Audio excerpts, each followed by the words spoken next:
Hello, happy Monday. Welcome back to the channel. Welcome back. My name's Maurice if you're new here. If you're returning, welcome back. Um, so, okay. I told you guys the other, I don't know, last week, the place where I'd been living, the Lord was kind of like pulling, he had been telling me for a few weeks, like, to leave that area and to go, I don't know where else, but somewhere else, and I want to kind of tell you the story of, you know, what I've realized since he kind of pulled me away from that area. Um, so I I know I made a video a few weeks ago where I was like talking about how I was questioning, like, for probably the first time in my life, am I under some sort of witchcraft attack? Because everything was just, it was just all the stuff, all the problems, all the time for a whole. I mean, it hasn't been a whole year, but lately it just seemed like with my health and everything that it was just so much at one time, and one thing after another, and so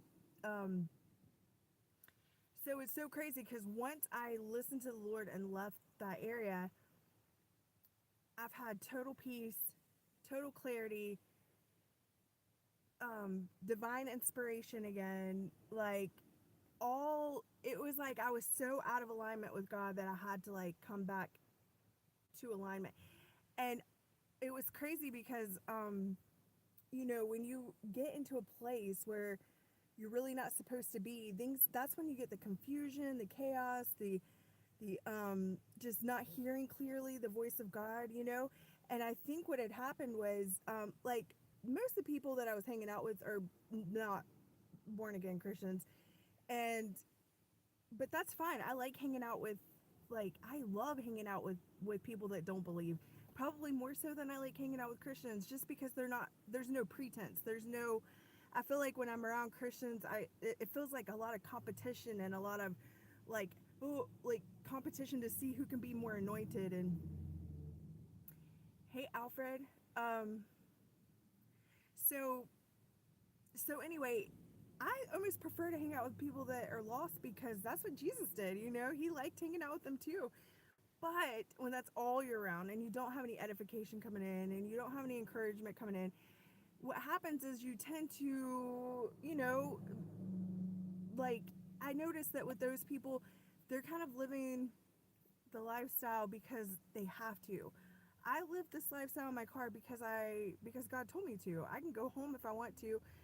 I don't look at it as if this is my destiny and I'm bound to be homeless, like living in my car. Like, literally, I look at everything as very temporary.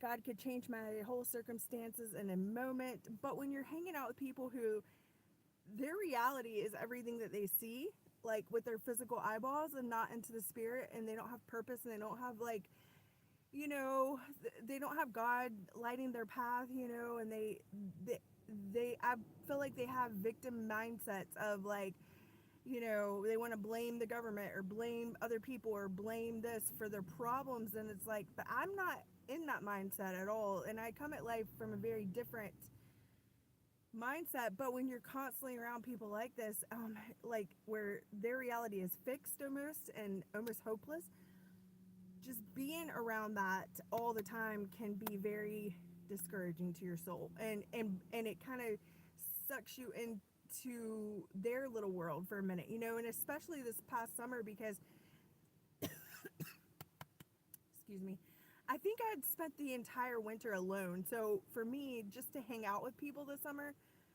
was much needed. And so I found myself getting distracted, and like, everybody, like, my friend would pull up every morning and be like, "You want to go get coffee?" And I'm like, "Yeah, let's go get a hot tea, or let's go get coffee." And so we'd have breakfast together. Then it's like, "Well, what are you doing next? And what are you doing next?" And I'm a very introverted person anyway, so I spend a lot of time alone. And but I found myself like being pulled away into, just to have something to do, just so I wouldn't be like alone anymore, because I'd spent the entire winter alone. So just to hang out with people was a very nice distraction for me. But it's like, yeah, but you still got to stay on task. You still have to stay focused on what it is God brought you here. And I think I just gotten myself like sucked into this,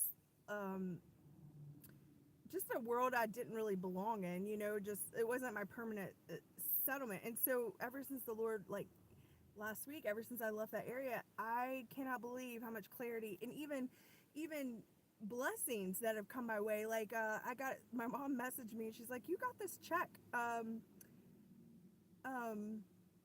out of nowhere." Like it just showed up at the house and I'm like, "Cool, awesome," like like I wasn't expecting it.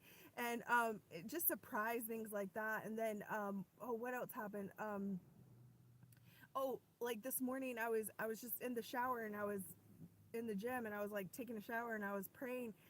And all of a sudden I started thinking about when I went to California and how on my journey I would meet these like messengers and they would have these like prophetic words for me as I was like traveling across California. I met like two or three people like this.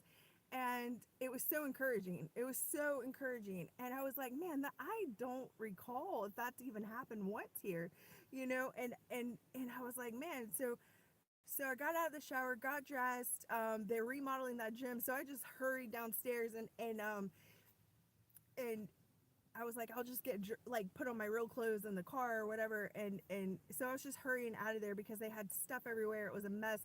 And so I ran across the street, and as I was like running across the street, this woman, and I saw her coming from across the street, and she was dressed up in her Sunday best.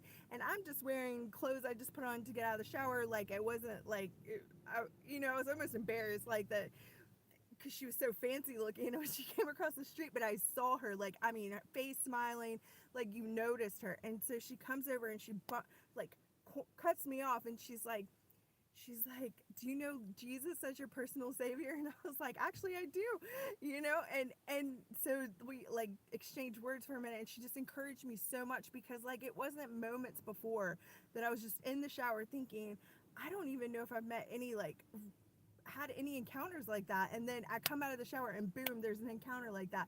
And so she really encouraged me this morning. And so like I said, the realignment is what's happening right now. It's like I have to get refocused on God, why did you bring me here? And like get focused on my assignment and back centered into the place where He has me.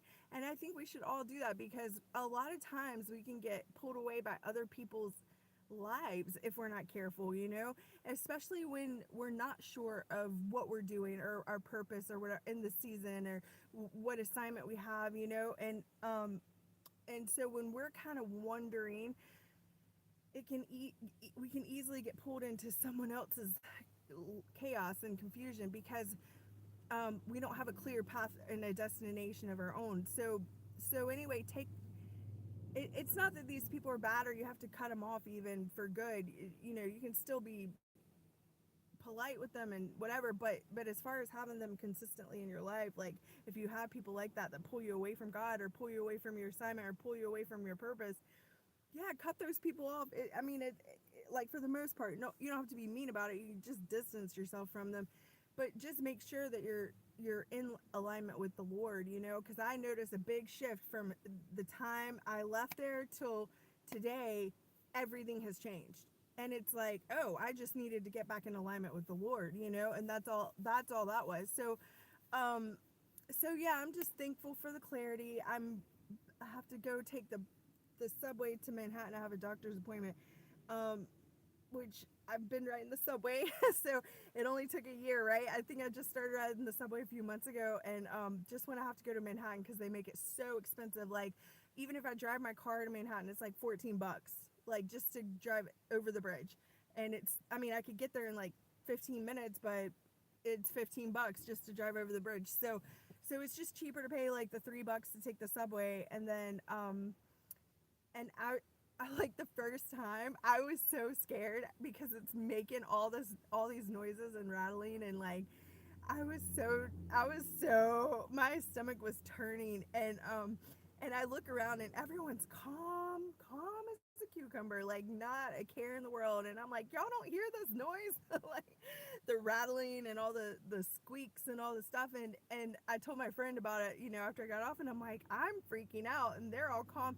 And he was just like, yeah, I think they would be freaked out if it was actually quiet. Like, so apparently that's normal. But yeah, after the first time, after the second time of writing it, I was like, oh, this is great, great way to get around. Um, so I've been doing it and just putting myself out there more, and trying to do different things and that sort of thing. It's been almost a year since I've been here, so I'm so much more like confident in my driving, and um, I think I think the new place where I'm moving to, across town, that was the place where I first went when I first got here. But it was too overwhelming for me at that time because it was so busy and so congested. But now I go over there and I'm like, oh no, this is great. This is just typical New York. Like it's so awesome how much more comfortable I am just to exist. Like, because at first, I mean, I swear, the first few months, maybe the 6 months I was here, it was just kind of learning the ropes, and like it was a lot to take in, and then I think meeting those people over the summer, it helped me a lot because they were true New Yorkers and they could show me around and show me how to double park and like run in and go grab food and not be scared to leave my car with the flashers on, and parallel park and find the good places to shop and all that stuff. So that was a great it, those people served a great purpose for me at that time, but definitely not permanently, and especially those who, we're not on the same path spiritually. And so it's like you don't want to get taken completely off course by people who aren't even going in the same direction as you. And we had some great talks about God, and I planted seeds. If I did anything, I planted seeds, and we had great conversations, and it was a great time. But it's definitely time to move on from that. So anyway, I'm just thanking the Lord this morning for the clarity and the, you know, just just the realignment. And so anyway, I don't know, I got a few things to do before I leave, so I'm gonna go get ready for that. But you guys have a great day, and a great week. Happy Monday. And I think there was one more thing I was gonna say. I can't remember. Um, I have no idea. Anyway, have a great day. Bye.